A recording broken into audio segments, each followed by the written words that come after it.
ಜೈ ಭಾರತ್ ವಂದೇ ಮಾತರಂ. ಬಾಂಗ್ಲಾದೇಶದಲ್ಲಿ ಹೊಸ ಸರ್ಕಾರ ಬಂದ ಮೇಲೆ ಭಾರತದ ಜೊತೆ ಒಂದಲ್ಲ ಒಂದು ಕಿರಿಕ್ ಮಾಡ್ತಲೇ ಇದೆ. ಶೇಖ್ ಹಸೀನಾ ಅವರ ಸರ್ಕಾರವಿದ್ದಾಗ ಭಾರತ ಹಾಗೂ ಬಾಂಗ್ಲಾದೇಶಗಳ ನಡುವಿನ ಸಂಬಂಧ ಉತ್ತಮವಾಗಿತ್ತು.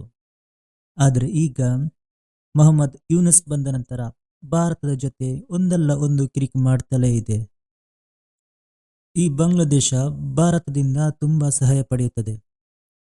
ಈ ವ್ಯಾಪಾರ ವಹಿವಾಟಿರ್ಬೋದು, ಈ ಜಲವಿದ್ಯುತ್ ಇರ್ಬೋದು, ಹೀಗೆ ಮುಂತಾದ ವಿಚಾರಗಳಲ್ಲಿ ಭಾರತ ಸಹಾಯ ಮಾಡಿದೆ. ಇಷ್ಟು ಮಾತ್ರವಲ್ಲದೆ ಬಾಂಗ್ಲಾದೇಶಕ್ಕೆ ಸಾಲವನ್ನು ಕೂಡ ನೀಡಿದೆ. ಇಷ್ಟೆಲ್ಲ ಮಾಡಿದ ನಂತರವೂ ಕೂಡ ಕೆಲವೊಂದು ವಿಚಾರದಲ್ಲಿ ಭಾರತಕ್ಕೆ ಕಿರಿಕ್ ಮಾಡ್ತಿದೆ. ಈಗ ಬಾಂಗ್ಲಾದೇಶ ಯಾವ ವಿಚಾರದಲ್ಲಿ ಕಿರಿಕ್ ಮಾಡ್ತಾ ಇದೆ ಅಂದರೆ ಅದುವೇ ತೀಸ್ತಾ ನದಿಯ ವಿಚಾರದಲ್ಲಿ. ಈ ಭಾರತದ ಹಿಮಾಲಯವು ಹಲವು ನದಿಗಳ ಜನ್ಮಸ್ಥಳ.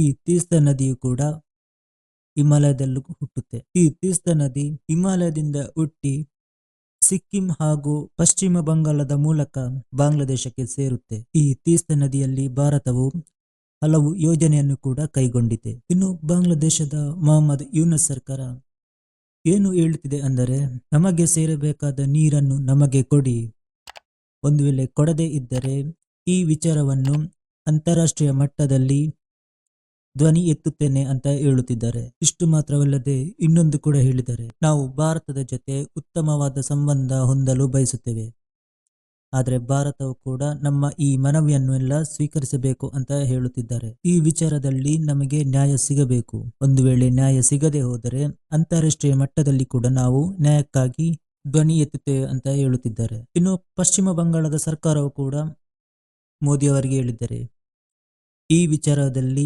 ಬಾಂಗ್ಲಾದೇಶದ ಜೊತೆಗೆ ಯಾವುದೇ ರೀತಿಯ ಒಪ್ಪಂದವನ್ನು ಮಾಡುವುದು ಬೇಡ ಅಂತ ಹೇಳಿದ್ದಾರೆ. ಇನ್ನು ಪಶ್ಚಿಮ ಬಂಗಾಳದ ಜನರಿಗೆ ನೀರನ್ನು ಕೊಡದೆ ವಂಚಿಸಲು ಸಾಧ್ಯವಿಲ್ಲ.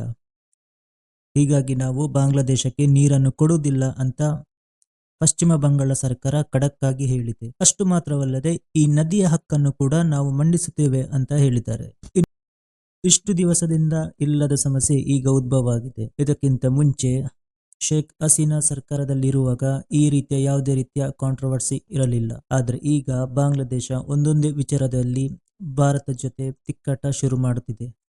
ಬಾಂಗ್ಲಾದೇಶ ಒಂದು ಕಡೆ ಹೇಳ್ತಾರೆ, ನಾವು ಭಾರತದ ಜೊತೆ ಉತ್ತಮವಾಗಿ ಸಂಬಂಧ ಹೊಂದಲು ಬಯಸುತ್ತೇವೆ, ಆದರೆ ಇನ್ನೊಂದು ಕಡೆ ಅವರು ಭಾರತದ ಜೊತೆ ಒಂದಲ್ಲ ಒಂದು ವಿಚಾರದಲ್ಲಿ ಕಿರಿಕನ್ನು ಮಾಡ್ತಾ ಇದ್ದಾರೆ.